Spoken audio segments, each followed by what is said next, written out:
আমরা কিন্তু এই মুক্তিযোদ্ধার চেতনায় এই দল। অনেকে বলেন যে বাংলাদেশ আবার নাকি স্বাধীন হয়েছে, আমি এটা মনে করি না। বাংলাদেশ জাতীয়তাবাদী দল কখনো মনে করে না যে নতুন করে স্বাধীনতা এসেছে। নতুন করে স্বাধীনতা এসেছে দল দেশটার নাম পাল্টে যেত, অন্য নাম হতো নাকি।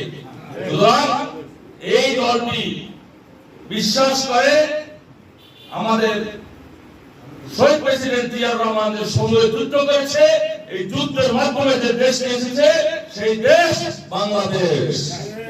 এবং বাংলাদেশে বিভিন্ন সময় বিভিন্ন যুগে ফ্যাসিস্টের আবির্ভূত হয়েছে, বিভিন্ন সময় স্বৈরাচার আবির্ভূত হয়েছে এবং এই স্বৈরাচার এবং স্বৈরাচারের দোষরদের আমরা বিতাড়িত করতে গিয়ে অনেক জীবন, অনেক রক্ত, অনেক তাজা প্রাণ ফেলে দিয়েছি। আমি তাদের রুহের মাগফিরাত কামনা করছি। এই ফ্যাসিস্ট বিদায় হয়েছে, কিন্তু স্বাধীনতা কিন্তু একবারই এসেছে, পুনরায় স্বাধীনতা হয়নি। আমরা জাতীয়তাবাদী দলের বিশ্বাস করি, আমাদের ভারপ্রাপ্ত চেয়ারম্যান একজন মুক্তিযোদ্ধার সন্তান, তিনি বিশ্বাস করেন যে আমরা এই দেশটাকে মুক্তিযোদ্ধার চেতনায়, আপনাদের চেতনায় ইনশাআল্লাহ নতুন করে আবার গড়ব এবং এই একে অপরের পরিপূরক হয়ে থাকবো, যাতে কোনো ভেদাভেদ না থাকে। যেহেতু ফ্যাসিস্ট চলে গেছে, আমি ছোটবেলা থেকে মুক্তিযোদ্ধাদের সাথে সংশ্লিষ্ট ছিলাম। সেলিম ভাই জানেন, একটা যাত্রা গান নিয়ে থেকে সমস্যা হয়েছিল সার্কেল নিয়ে, সার্কেল নিয়ে আপনাদের, সেটা কিন্তু আমি তৎকালীন সময় অনুমোদন করে দিয়েছিলাম, ঠিক কিনা।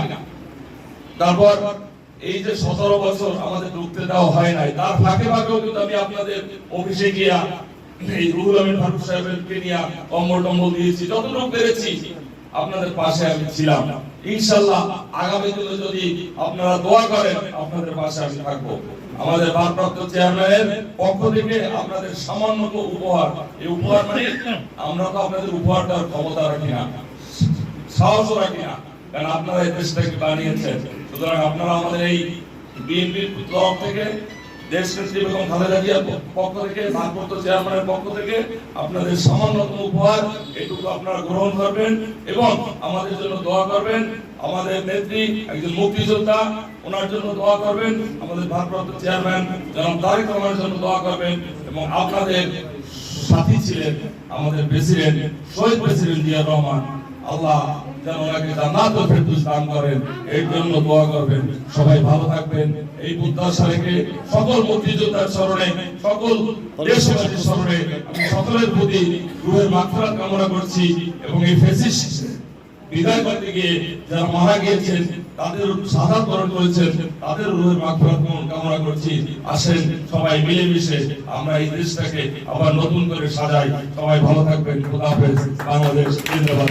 জাতীয়তাবাদী দল জিন্দাবাদ।